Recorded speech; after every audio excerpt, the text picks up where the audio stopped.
បងតាគាត់មកសុំទោសកាន់តែគាត់មកសុំទោសកំហុសឆ្គងហើយពួកគាត់ទាំងពីរនេះពាក់វ៉ែនតាមិនមែនពួកគាត់ឆ្លើយពួកគាត់អីទេបងប្អូនតែភ្នែកលឹបទាំងពីរនាក់ហ្មងគាត់មានរបួសដូចគ្នាគាត់មានរបួសដូចគ្នាបងប្អូនអូណែបងប្អូនផ្លែឈើអូនេះហើយបងប្អូនសង្ឃឹមថាបងប្អូននឹងលើកលែងទោសទៅដល់ធុនចន្ទៈផងដែរ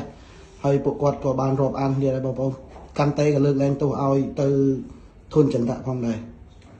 មើលបងដើម្បីបញ្ជាក់នេះបន្តិចកុំឲ្យថាពាក់វ៉ែនតាមើលដោះដូចគ្នាបាទមែនទេនេះបងប្អូនតាមពិតភ្នែកពួកគាត់លឹបហើយអូដូចកាន់តែនេះបងប្អូនចឹងកុំឲ្យថាគាត់ពាក់វ៉ែនតាពាក់អីនេះចឹងណាបាទបាទនេះបងអត់អីអរគុណហ្នឹង Thì mình là admin tao cho mỏ